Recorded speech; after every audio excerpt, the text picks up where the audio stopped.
মন্ত্রী, এই এক বস্তা নারকোল নিয়ে এলে যে?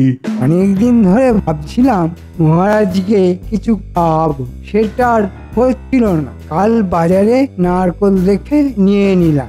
আপনি তো নাড়ু খেতে খুব ভালোবাসেন। এখন বলো তো, নাড়ুটা হয় কি করে? কেন মহারাজ, আপনার গোপাল থাকতে আর চিন্তা আছে?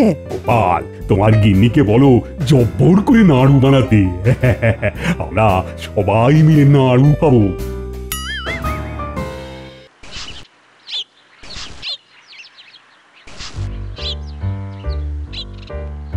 ও মা, তুমি যে ঘেমে নিয়ে গেছো গো।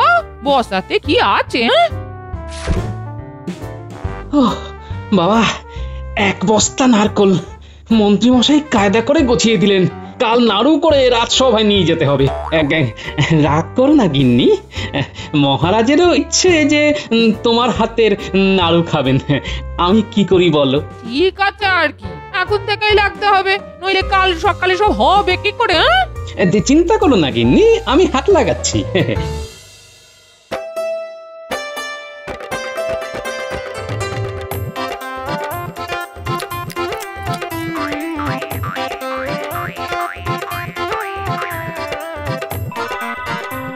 বাহ বাহ বাহ গোপাল, এ তো অপূর্ব নাড়ু। সবার তরফ থেকে তোমার গিন্নিকে অভিনন্দন জানিয়ে দিলাম। কিন্তু এক রাতের মধ্যে এসব করলে কি করে গোপাল? এইখানেই তো আপনার সঙ্গে আমার তফাৎ মহারাজ। সবাই আমার ভুঁড়ি নিয়ে আমাকে খোঁটা দেয়, কিন্তু মহারাজ এই বেঢপ ভুঁড়ি নিয়ে আমি যে খাটতে পারি আপনারা সেসব কল্পনাও করতে পারবেন না। তার মানে তুমি কি বলতে চাইছো? মহারাজ খাটতে পারেন না, অকর্মা? শোনো শোনো গোপাল, তোমাকে একটা কথা জানিয়ে দিচ্ছি। আমিও তোমার থেকে বেশি মোটা হব, আর তোমার থেকে বেশি কাজও করতে পারবো। আর কাল থেকে আমার শরীর তৈরি করার কাজ চলবে। যাব বাবা, এটা কি হলো? আজ সভা এখানেই শেষ। আমাকে আরো 2 হাতা পোলাও দাও তো। মহারাজ, এত খাবেন না, আপনার এত খাওয়ার অভ্যেস নেই, শরীর খারাপ করবে মহারাজ। শরীর খারাপ করলে রাজবৈদ্য আছে, মাসে মাসে বেতন দিচ্ছে কি মুখ দেখবার জন্য? আচো, আরেকটা কাতলা মাছের মুড়ো দাও তো আমার পাতে। আর প্রহরী, রাজবৈদ্যকে খবর দাও তো। যথা আজ্ঞা মহারাজ।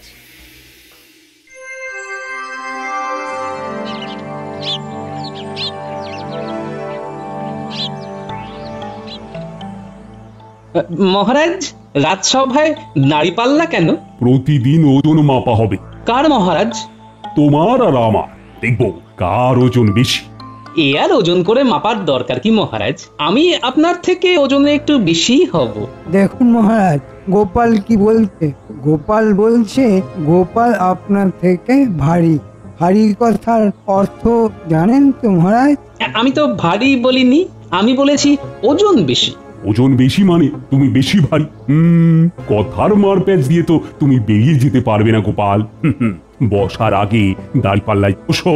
এই মাটি করেছে, এবার দাঁড়িপাল্লায় গিয়ে বসতে হবে। হ্যাঁ, বসতে হবে। কার ওজন বেশি দেখতে হবে না? পাল্লা একদিকে তুমি আর একদিকে মহারাজ বসবে। নাও নাও, বসে পড়ো পাল্লার একদিকে, আর আরেকদিকে আমি বসছি।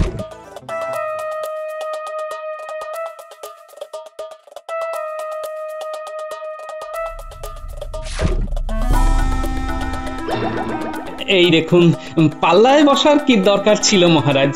আমার অভিজ্ঞতাই তো বলে দিচ্ছে আপনি হালকা মানুষ, আমি ভারী মানুষ। পাল্লার ওপরে আপনি, পাল্লার নিচে আমি। মহারাজ আপনাকে কি বলছে? বলছে আপনি নাকি হালকা। মন্ত্রী মশাই, আপনি পারেনও। যে মানুষটি হালকা সে তো উপরেই থাকবে, আর ভারী মানুষ নিচেই থাকবে। এটাই তো বিজ্ঞান মহারাজ। আরেকটা জিনিস দেখুন, আমি তো আপনার নিচেই থাকতে চাই মহারাজ। আপনি মহারাজ আমার মাথার উপর, আর আমি গোপাল আপনার সেবক, আপনার পায়ের নিচে। এটা তো ভাবিনি। সঠিক বলেছে। কি না মন্ত্রী?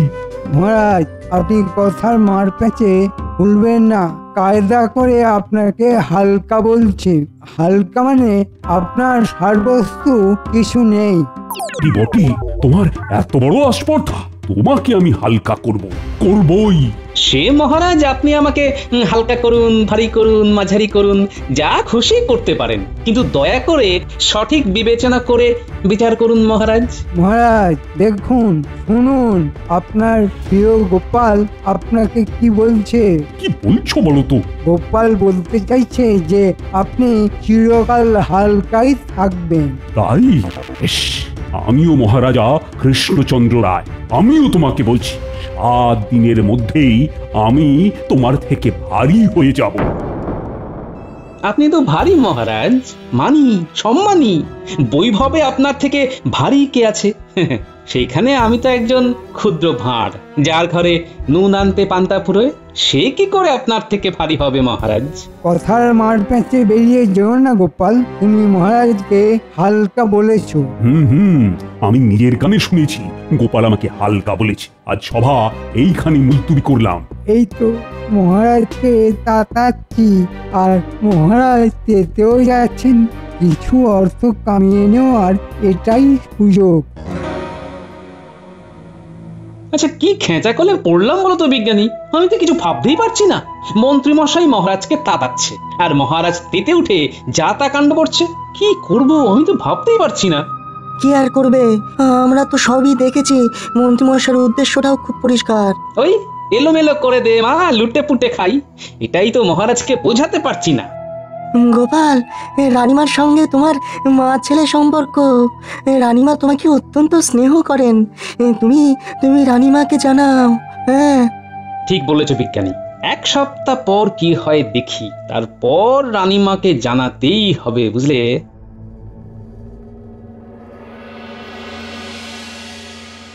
এই মাংসের কাবাব আমাকে আরো দাও তো। মহারাজ, অত্যধিক খাওয়া হয়ে যাচ্ছে, মোটেও স্বাস্থ্যের পক্ষে ভালো নয় মহারাজ। পাচক, তুমি দাঁড়িয়ে না থেকে কাবাব দাও। আর তো নেই মহারাজ, সব শেষ করে দিয়েছেন আপনি। আপনি একাই তো পুরো হাঁড়ি খেয়ে শেষ করেছেন। তবুও তো আমার খিদে এখনো মেটেনি। এবার আর কি কি খাবার আছে বলো দেখি। মহারাজ, মহারাজ শেষ পাতে মিষ্টি। নিয়ে এসো, যত আছে সব নিয়ে এসো। মহারাজ ক্ষান্ত দিন, এভাবে খাবেন না, আপনার শরীর খারাপ হবে মহারাজ। গোপালের এত বড় আস্পর্ধা, আমাকে বলে কি না আমি হালকা। আমি খুব শিগগিরই ভারী হয়ে দেখাবো।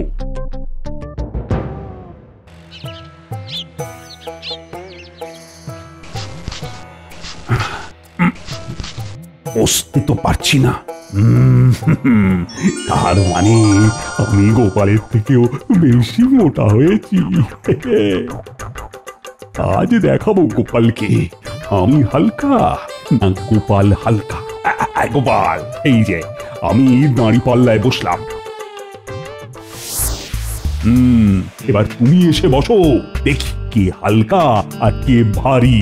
মহারাজ, আমার অভিজ্ঞতা বলছে আপনি এখন আমার থেকে ভারী। কথায় নয়, কাজে করে দেখাও। না, নাও নাও, পাল্লায় ওঠো। পাল্লা তো আগে থেকেই উঠে আছে মহারাজ, আমি বসবো কি করে? পাল্লার উপরে ঝুলে পড়ো। তুমি না পারলে প্রহরী তোমাকে সাহায্য করবে। না না না, কাউকে আসতে হবে না, আমি পাল্লার উপর ঝুলছি। এখন আমাকে লাফ দিয়ে পাল্লা ধরতে হবে। উফ, কি কপাল করেছি। মহারাজ, আপনি ভারী প্রমাণ হয়ে গেছে, গোপাল হালকা। গোপাল দেখুন ঝুলছে। নিন, এবার আপনি উঠে পড়ুন। প্রহরী, আমাকে তুলে ধরো। আমি নিজে নিজে উঠতেই তো পারছি না। আসলে মোটা হয়ে গেছি তো, তাই একটু কষ্ট হচ্ছে। দেখুন মহারাজ, আপনি উঠতে পারছেন না, আর আমি ওখান থেকে টুক করে লাফিয়ে নেমে পড়লাম। শরীর কিন্তু আমার খুব সতেজ এবং চাঙ্গা। শোনো, আমি তো সিংহাসনে বসতেই পারছি না, তাই আমি এখন সভা বাতিল করে দিলাম। মহারাজ, এবার আপনি আপনার শয়নকক্ষে গিয়ে বিশ্রাম নিন। আমি রাজসভা পরিচালনা করব। এই ষড়যন্ত্রটা তার মানে এই জন্য করা। আজকের সভা তাহলে এখানেই শেষ। কালকে আমি সভা পরিচালনা করব। মহারাজ যতদিন অসুস্থ থাকবেন ততদিন এই রাজ্যের দেখাশোনার দায়িত্ব আমার। বাঁচবই তো। তুমি মহারাজকে এমন ওষুধ দেবে যাতে মহারাজের খিদে আরো বেড়ে যায়। এই রকমই ওষুধ দিচ্ছি যাতে মহারাজের আরো খিদে পায়, একদম ওই রাক্ষসে খিদে। খেয়ে খেয়ে মহারাজ যাবেন ফুলে, তারপর দুম পটাশ, আর তারপরই মন্ত্রী মশাই আমাদের রাজপাট সামলাবেন। মন্ত্রমশাই চালটা ভালো চেলেছেন। হ্যাঁ, গোপালের সঙ্গে মহারাজের লড়াই লাগিয়ে দিলেন, এবার নিজে নিজে খেতে শুরু করে দিল। আর মন্ত্রীমশাই এই সুযোগে রাজকোষ থেকে অর্থ কিছু নিচ্ছেন। একটু বিলি করুন, বেতনের টাকায় তো আর চলে না। সব হবে, সব হবে।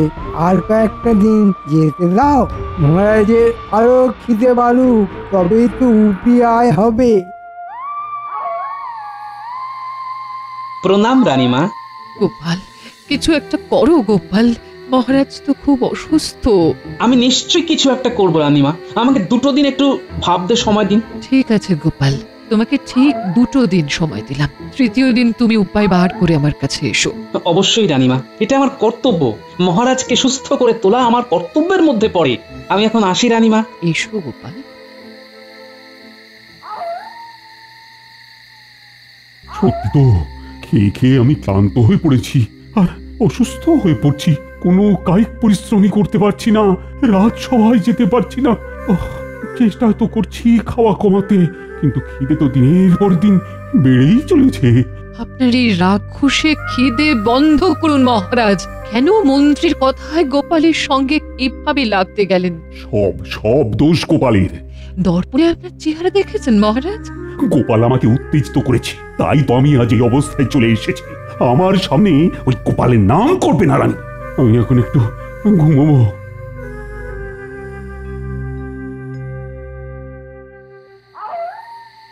কে গো, কি ভাবছো?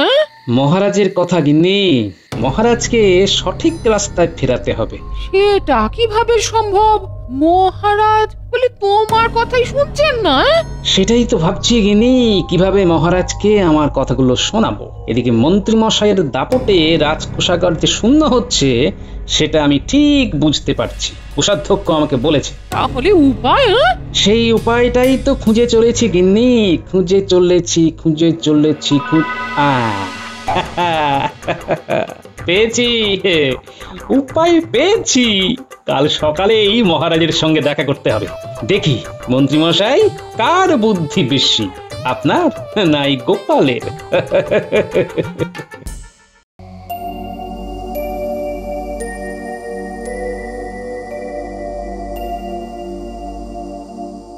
মহারাজ, রাজকোষ প্রায় শূন্য। এবার রাজ্য চালানো কঠিন হয়ে যাবে। আপনার রাক্ষসে খাবার জোগাড় করতে পাচক হিমশিম খেয়ে যাচ্ছে মহারাজ। কি করি রানী, আমার যে সংযম হচ্ছে না।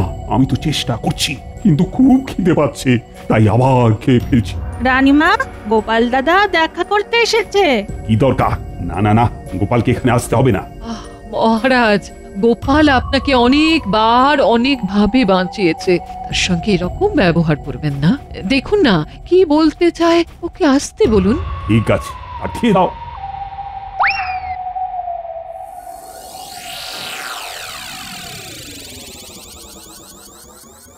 এই গোপালটাকে কৃষ্ণনগর থেকে হাঁটাতেই হবে। হুট করে অন্তপুরে চলে গেল, কি জানি ওখানে গিয়ে আবার কি মতলব করে। মহারাজের জয় হোক। যা বলা তাড়াতাড়ি বলো, আমি তোমার মুখ দর্শন করতে চাই না। আমি আপনার সঙ্গে কথা বলতে আসিনি মহারাজ, আমি রানীমার সঙ্গে কথা বলতে এসেছি। রানীমা, কাল ভোর রাত্রে আমার দিব্য দৃষ্টি হয়েছে। হঠাৎ আমি ভবিষ্যৎ দেখতে পাচ্ছি। তার অর্থ? অর্থ কিছু নেই, শুধু বিশ্বাস। আমার কুলদেবতা আমাকে দেখা দিয়ে বললেন, আজ থেকে তুই ভবিষ্যৎ দেখতে পাবি। বটে, তুমি আমার ভবিষ্যৎও দেখতে পাচ্ছ? তা আমাকে দেখে বলতো আমার ভবিষ্যৎ কি? বলছি, তার আগে রানীমা আপনাকে কঠিন এবং কঠোর ভাবে থাকতে হবে, কিন্তু অল্পতে ভেঙে পড়লে চলবে না। নিশ্চয়ই কিছু বুদ্ধি বার করেছে গোপাল। হাতে মাত্র 10টা দিন মহারাজ। কার হাতে 10টা দিন? কার আবার? আপনার। 10টা দিনের পর কি হবে? আপনি সজ্ঞানে স্বর্গধামে যাবেন। মানে কি বলতে চাইছো তুমি? মানে আপনার আয়ু আর মাত্র 10টা দিন। এই 10টা দিন আপনার হাতে আছে। এবার বলুন মহারাজ, আপনি কি করবেন? এই সব ভুলভাল কথা বলার জন্য তোমাকে আমি কিন্তু কারাগারে দেব। আপনি আমাকে কারাগারে দিতেই পারেন মহারাজ, তাতে কি আপনার ভবিষ্যৎ বদলাবে মহারাজ? আপনি 10 দিন পর যদি স্বর্গধামে যান, রানীমা রইলেন, রানীমা আমায় কারাগারে নিক্ষেপ করবে। যদি 10 দিন পর আমি বেঁচে থাকি তাহলে কিন্তু তোমাকে আমি প্রাণদণ্ড দেব। আপনার আদেশ শিরোধার্য মহারাজ। 10টা দিন বেঁচে নিন, আমার ভবিষ্যৎ দেখা কখনো ভুল হবে না। আমি এখন আর আপনার সামনে আসবো না, আমি একেবারে 10ম দিনে আপনার সামনে দাঁড়াবো। রানীমা চলি, আমি মহারাজকে দেখে যা বলার বলে দিয়েছি। আসি মহারাজ, আসি রানীমা। ও রানী, বলছি গোপালি এসব কি কথা বলে গেল? বুঝেছি গোপাল, বুঝেছি। আর কেউ না বুঝে থাকুক, আমি বুঝেছি। মোক্ষম আঘাত তুমি দিয়েছ, দেখা যাক এই আঘাতে মহারাজ নিজেকে বদলাতে পারেন কিনা। গোপালের কথা শুনে আমার হাত পা ঠান্ডা হয়ে যাচ্ছে মহারাজ। আমার কোনো কাজে মন লাগছে না, আমি একটু একা থাকি। হ্যাঁ কি বাবা, সবাই যদি চলে যায় আমি একা একা কি করব? আর গোপালের কথা যদি সত্যি হয়, তাহলে তো আর মাত্র 10টা দিন বাঁচবো।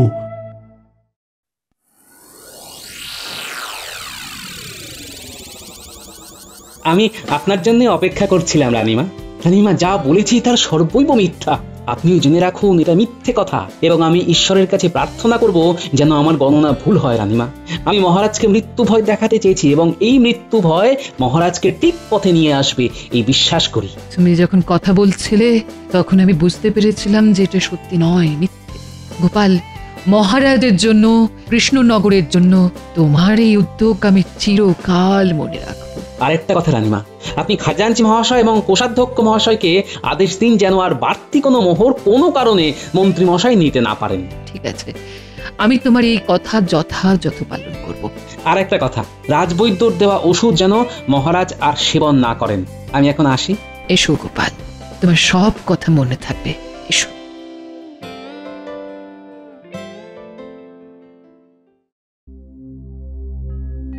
মহারাজ এখন কেমন আছেন? কদিন হলো রানী? 3 দিন কেটে গেছে মহারাজ। তাহলে হাতে আর কদিন বাকি? আর 7 দিন। এই পাচক, তুমি আমার চোখের সামনে থেকে সরে যাও। দেখতে পাচ্ছ না, আর তো মাত্র 7টা দিন। আমার মুখ দিয়ে খাবার নামবে না। চলে যাও, চলে যাও। ওকে যেতে বলো রানী, যেতে বলো। ঠাকুর, তুমি এখন যাও। মহারাজ যদি খেতে চান আমি তখন তোমায় খবর দেব।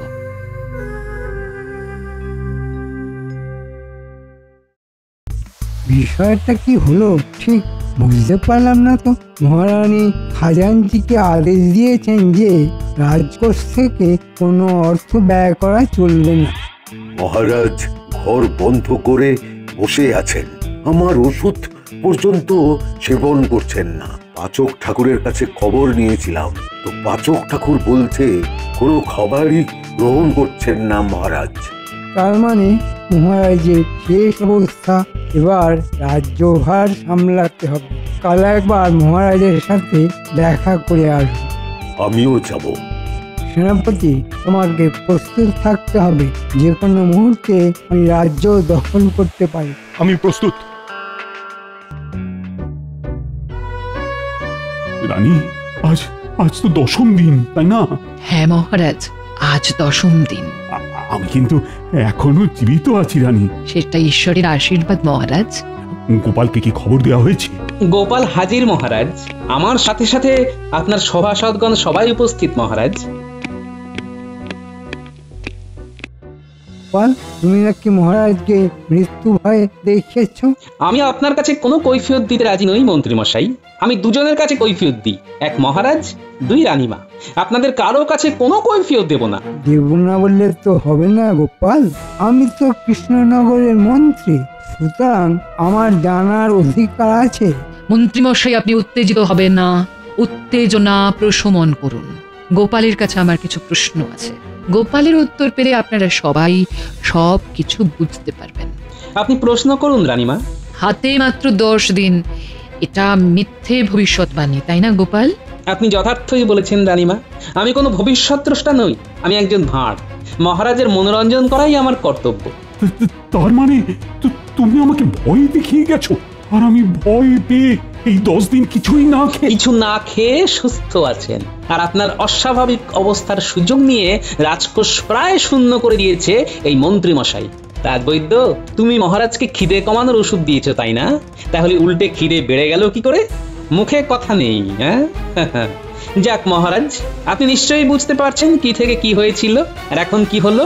এবার আপনি আমাকে শাস্তি দিন। শাস্তি? কেন? ওই মিথ্যা বলার অভিযোগে। মাঝে মাঝে কিছু মিথ্যে শরীরের পক্ষে ভালো হয়, এটা আমি হাড়ে হাড়ে বুঝতে পারলাম। তোমার এই মিথ্যের জন্য আমি আবার পূর্বাবস্থায় ফিরে এসেছি। এর চেয়ে বড় আনন্দের কিছু আছে? গোপাল, ও গোপাল, তোমার বুদ্ধি যে আবার আমাকে বাঁচালো। মন্ত্রীমশাই পেঁচালো, গোপাল মহারাজকে বাঁচালো। শুধু মহারাজকে নয়, রানীমার সিঁথির সিঁদুরটাও রক্ষা করেছে গোপাল। তোমার অনেক উন্নতি হোক গোপাল। প্রহরী, এই দুজনকে এক্ষুনি কারাগারে নিয়ে যাও। রাজবৈদ্য, তোমার ঔষধে মানুষ বাঁচবে, তা না করে তোমার ঔষধই তো আমাকে পতনের দিকে নিয়ে যাচ্ছে। ছি, ছি, ছি, ছি। না না না না না, তোমাকে ক্ষমা করা যায় না। কারাগারে থেকে তুমি আগে সৎ মানুষ হয়ে ওঠো, তারপর আবার আমি তোমাকে কাজে বহাল করব, এ আমি কথা দিলাম। গোপাল, গোপাল, এখন তো আমাকে সভায় যেতে হবে, অনেক কাজ পড়ে আছে, সেই কাজগুলো করতে হবে। আর তুমি আমার প্রধান পরামর্শদাতা হয়ে থাকবে, আর আজকের থেকে তোমার বেতন বেড়ে গেল। আর তোমার ঘরের কাজ করবার জন্য আমি একজনকে নিয়োগ করলাম। আমি ধন্য হলাম মহারাজ। যার গোপাল সহায় তার সব কিছু ভালো হয়। সাবস্ক্রাইব করে দিন ভাই, আর বেলটা বাজাতেও ভুলবেন না, না হলে মজা মিস করবেন।